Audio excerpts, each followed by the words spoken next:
the mysterious and sophisticated human brain. It determines the way we think, feel, and act. We kind of figure out many general fundamental things about the brain, but we're still very far away from understanding how the brain generates our feelings, our thoughts, and exactly how the brain encodes every information in our brain, like memories. There are an average of 8.6 billion neurons connecting different parts of a brain. That's a billion with a B. They weave an immensely complex and interconnected network inside our skulls.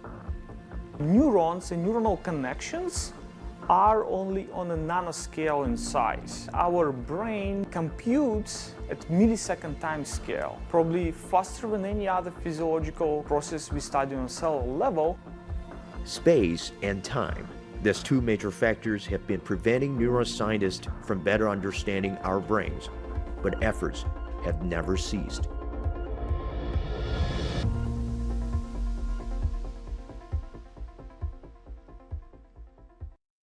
Microscopes reveal minuscule wonders by making things seem bigger. Though such optical instruments have kept improving in the past 400 years, there is always limitations for resolution and cost. That creates a problem in studying objects at a nanoscale, like neurons, the primary functional unit in the brain. And we decided to go in opposite direction. How about instead of magnifying the image of the object, we magnify the object itself. We blew it up. Blowing the object up, the idea itself is so crazy that even Dr. Piakevich himself did not believe it was possible.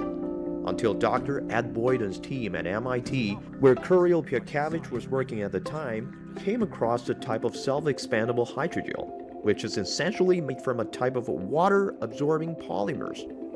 Wait, is it function as same as? So it's the same hydrogel molecule used in baby diapers. The new substance can soak up water many times its own weight. During this process, each hydrogel polymer chain expands equally, allowing the materials to grow exponentially in size, up to 1,000 times bigger. And how this tool can help us better observe our brain. I remember an analogy from my childhood when I was writing something on a balloon and I was blowing up the balloon, and I see how the small writings on the balloon were blowing up, and I could see the details, fine details inside. Baby diaper chemistry or childhood games may offer new inspiration for scientists for a better view of our brain's wiring. But practice is another story. To allow this idea works, Dr. Piakevich embeds a slice of brain tissue into the hydrogel. The gel is then fully immersed in water. On the nanoscale, the molecules of the brain tissue slice stretch with the hydrogel molecules attached to them. You can even see the expansion with the naked eye.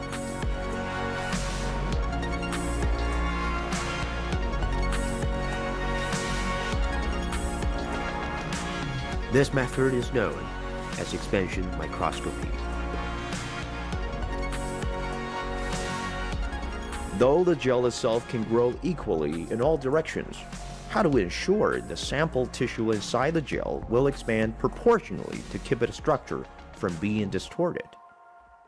This is actually a very good question, because we don't want to image artifacts of expansion, we would rather image the structures itself. So major reason why the expansion seems to be fully isotropic or equal in all direction is because of we operating on a molecular level. The hydrogel monomers that we infuse weigh only less than a nanometer in size. And we ensure that these monomers evenly cover the biomolecules around them.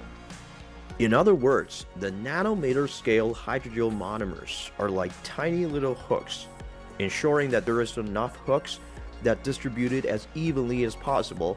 They tightly grab onto each molecules of the brain tissue, then pull them towards their own growth directions without distorting the original shape. And most importantly, into a much larger size. With this technique, which has been further developed in Dr. Piakevich's lab at Westlake University, a sample slice can expand up to 8 times in length, or roughly 700 times in volume. Because of this technology is so simple, so cheap and robust, it's spreading all over the biological sciences. Right now in the United States, there are trials for expanding the clinical specimen to get a super resolution imaging of some human tissue to diagnose early stages of certain diseases which are not visible with a conventional microscope.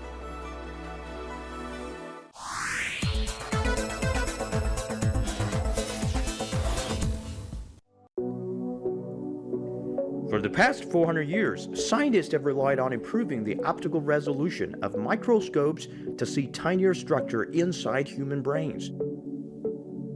Now they've come up with a bold new strategy. We were able to expand the brain slice several times in a linear dimension, preserving its structure.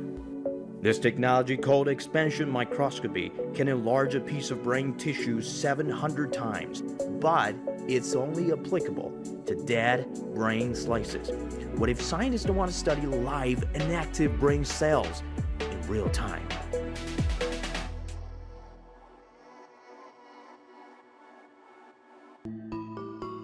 A human brain functions through a network of neurons. They communicate with each other and process information using rapid electrical impulses. Historically, neuroscientists, in order to see electrical activity in the neurons, they usually pierce it with an electrode, with a sharp electrode. You can imagine it's a very invasive procedure. Not only can this measure cause irreversible damage to brain tissues, it is also far from visualizing the neural network. Though active neurons are constantly firing under the microscope, everything just looks calm. Until scientists design a special molecule called the fluorescent probe. When there is electrical activity going through, the molecules become brighter. As the neurons compute using electrical impulses, attaching this light-emitting molecule to the neurons is like installing a light bulb onto it. Whenever the neuron is working, the bulb lights up. So how can this probe be inserted into a live brain? It's very important to make sure that the gene, when we express in neurons, doesn't do any harm to the neurons. If you express some foreign gene, it can be cytotoxic and kill the cell. A petri dish of E. coli bacteria is the factory that produces these light-emitting molecules. Genetically inserting those molecules into bacteria enables them to glow. When the bacteria is fully grown, the brightest becomes the chosen ones.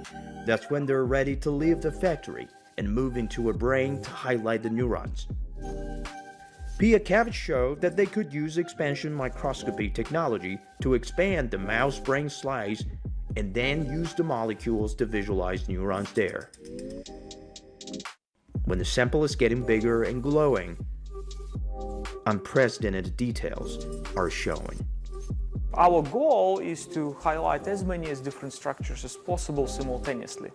And what we're doing, we're trying to find as many different colors as possible that we can deliver into a brain and see as many different things. But the real moment came when a fluorescent probe was used in a live, awake brain. Basically, how it looks on a screen, we see the neurons are blinking. And every time neuron is highlighting or neuron is bright, it means there is certain activity going on.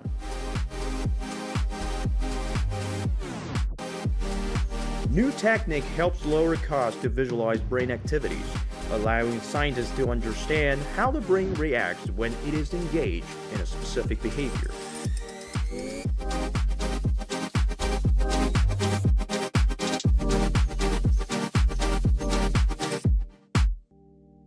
In the next 20 to 30 years, for example, in China, brain-related diseases will be the major economical and social burden in the next decade or so. Can we understand every single brain disorder to the point where we can treat it and fix it?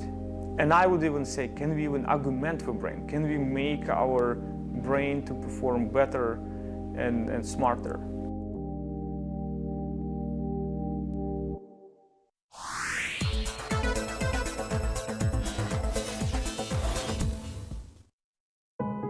在医院里本身它是这个环境比较复杂，可能会存在着很多潜在的病菌。No-touch technology has become important for use in contaminated healthcare environments, especially during the COVID-19 outbreak. 不同的人去碰触这些同样的这个物体，可能会带来，真的有可能会带来一些交叉感染。能不能采用一种方式，就是我不需要碰到这个门的东西，或者不用碰到其他物体，我就可以来对它进行一些控制。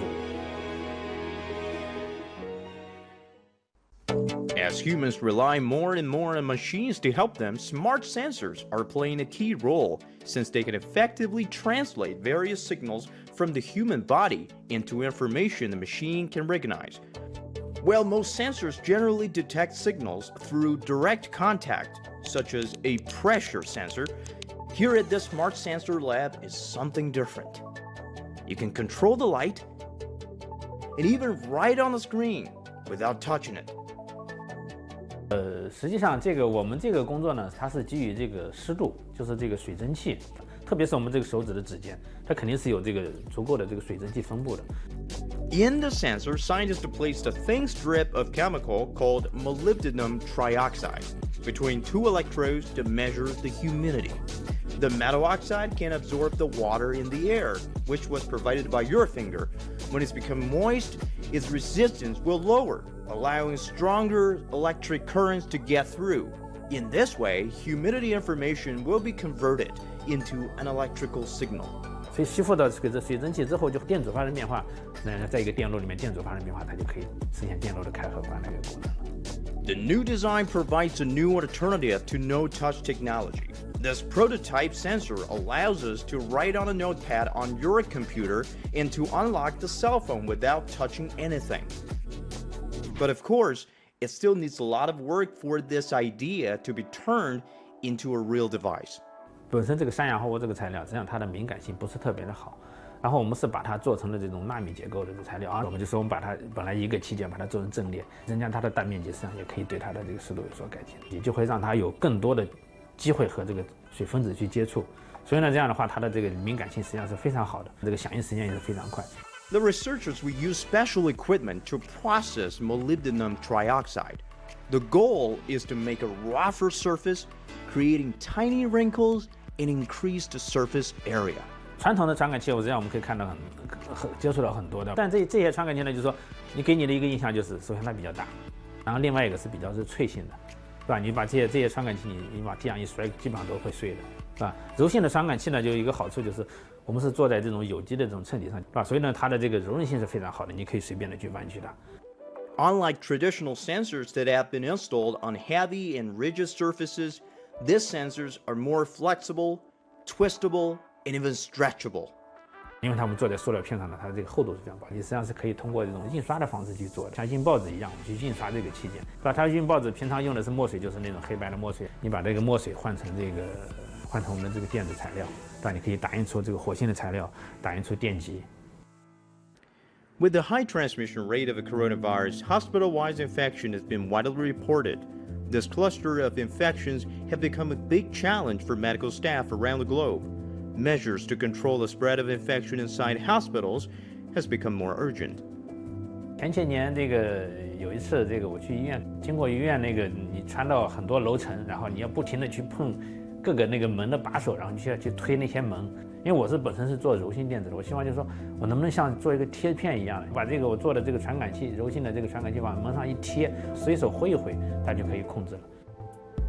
Well, that's all for today. If you have any comments, please let us know and stay in touch with us on our website and social media platform. This is CGTN's Check It Out. See you next time.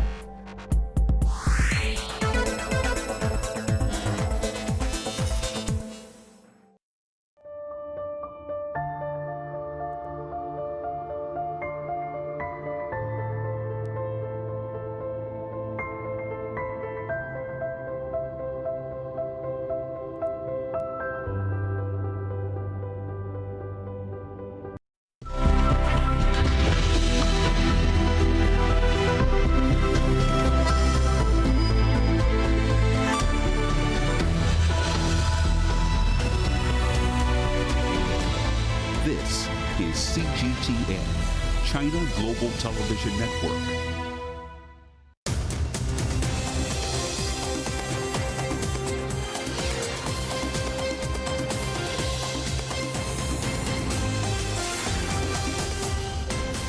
Live from London, this is The World Today.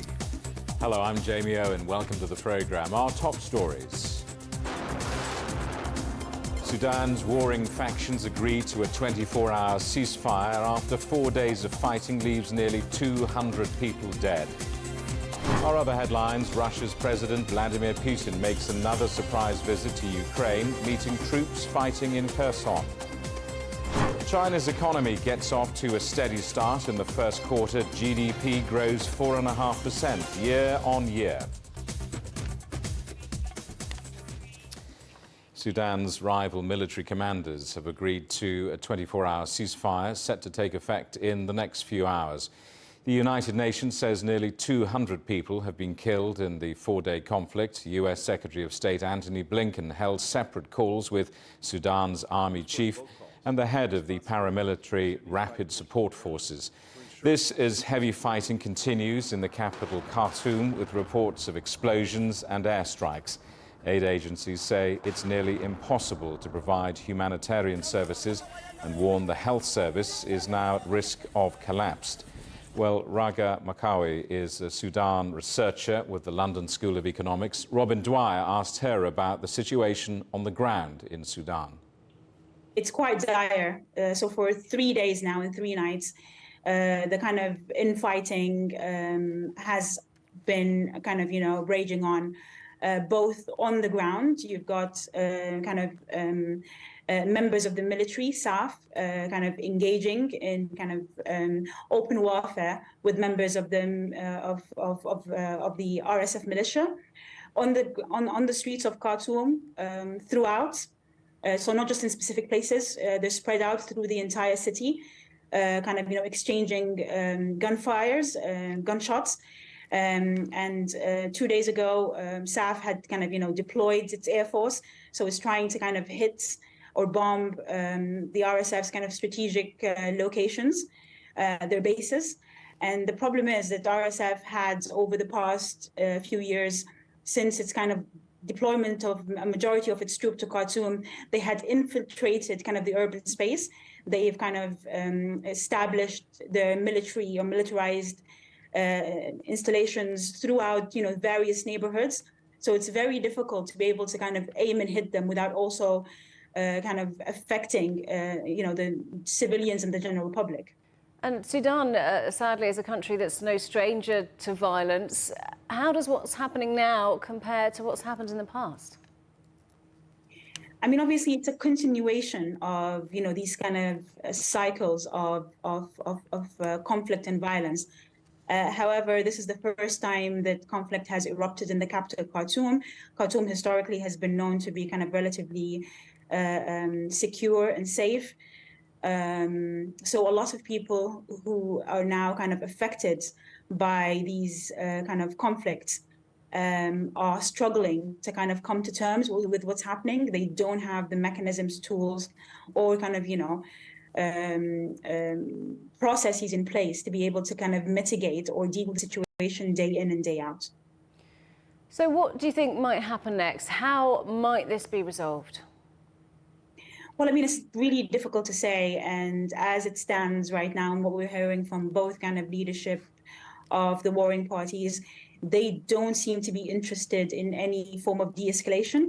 They're not interested in engaging, even with the international community, in order to kind of embark on a new process that leads to a more kind of peaceful resolution.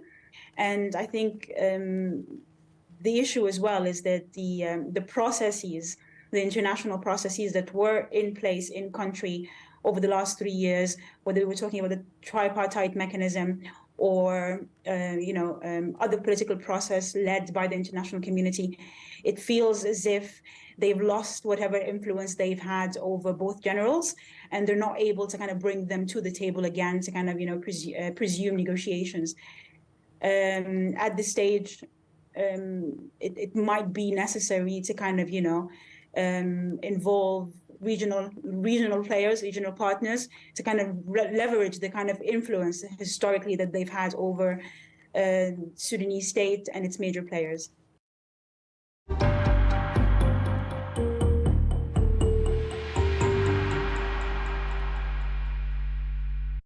Russia's president has made another surprise trip to Ukraine, visiting the regions of Kherson and Luhansk. Vladimir Putin met troops and was briefed by army commanders. Kherson is one of the 4 regions of eastern Ukraine that Moscow claims to control. But Russian troops were forced to withdraw from Kherson city late last year after a counteroffensive by Kyiv. Meanwhile, foreign ministers of the G7 countries meeting in Japan have vowed to increase sanctions on Russia. Well, let's talk now to our correspondent Stuart Smith in Moscow. Stuart, we're getting conflicting reports over when this Putin trip may have taken place. But what do we know of this visit by President Putin? Yeah, well, according to the Kremlin, he visited a Russian National Guard headquarters in Luhansk and a military headquarters in the Kherson region. And that would mean the closest the president has ever been to the front line in Ukraine since he initiated the so-called special military operation last year. He's visited once before, but this would be the closest. Now, as to what he was doing there, the Kremlin reports that the president told troops and officers in Ukraine that it's important for me to hear your opinion on the situation, to listen to you and to exchange information. But of course, these 4 regions believed by Russia to now be part of the federation as a whole. In terms of what addressing the claims that journalists were concerned, the defense minister Sergei Shoigu and the chief of general staff Gerasimov did not join President Putin. The Kremlin spokesman said that it would be too tempting for the enemy to bring them along as well. Stuart, thank you very much indeed for that. Well, let me tell you that British military intelligence is reporting that Russia is withdrawing its troops from other parts of Donetsk ahead of a possible new offensive in Bakhmut. Our correspondent Shelby Wilder is in the Ukrainian capital, Kyiv. Shelby, what's the latest on the fighting in eastern Ukraine? Well, as you mentioned, this surprise visit by Russian President Vladimir Putin comes as Russia has been stepping up its attacks on the besieged city of Bakhmut in the Donetsk region. And today, Ukrainian military officials acknowledge that there has been an increase in airstrikes and heavy artillery by Russia in and around that city. We've also heard reports from the infamous Wagner mercenary group claiming to make incremental gains there, but we do know that bloody close-range street fighting is taking place in the center of that city. And as you mentioned, British military intelligence has claimed that they are seeing a redirection of Russian resources in the Donetsk region to try and focus on capturing the city of Bakhmut, something that Russia has been trying to do for many, many months, actually since last summer. But now that there is reported fighting in the center of that city, Ukrainian forces are trying to hold on as the best they can. Other news we're reporting here on the ground from Ukraine today, Russia has also shelled the Kherson region. We know that at least 1 civilian was killed, but numerous injured when a central market was attacked. And otherwise, looking at the EU, we know that talks had resumed today between Polish and Ukrainian officials, and that was in regards to a grain import ban. Over the weekend, Poland announced this ban, and then Hungary and Slovakia also followed suit. They said they were trying to protect their agricultural sectors and specifically local farmers. But now it seems like Romania might also be joining that ban unless some sort of grain deal can be salvaged in the coming days. But again, those talks are underway this week, so we will see how they evolve. Shelby, thank you for that. Our correspondent Shelby Wilder in the Ukrainian capital, Kyiv. And the Russian court has rejected the appeal from a United States journalist to be freed from pre-trial detention. This now means that Evan Gershkovich, a reporter for the Wall Street Journal, will stay in prison until at least the end of May, while a spying case against him is investigated. He's the first American journalist detained in Russia on espionage charges since the end of the Cold War. Gershkovich denies those charges. China's economy got off to a steady start in the first quarter. Its GDP grew 4.5% year on year, the fastest pace in a year. On a quarterly basis, it's a 2.2% increase. The latest data also shows production accelerated, with industrial output rising 3% year on year. Meanwhile, consumption recovered and market sales improved.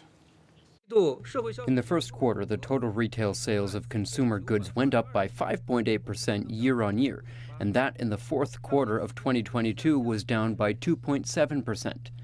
The sales of upgraded goods went up markedly. Specifically, the online retail sales of physical goods went up by 8.6%. And we'll have more analysis on China's first quarter performance on our Global Business Show at 1600 GMT. The headlines again. Sudan's warring factions agreed to a 24-hour ceasefire after 4 days of fighting leaves nearly 200 people dead. Our other headlines: Russia's President Vladimir Putin makes another surprise visit to Ukraine, meeting troops fighting in Kherson. And that is the world today. Thank you for watching. More news on CGTN Europe's channel, on the Telegram app, or scan the QR code on the screen to get stories and updates sent direct to your phone. We're back with more news at the top of this hour. Coming up next, it's World Insight. For now, from all of the team in London, it's goodbye.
This is CGTN, China Global Television Network.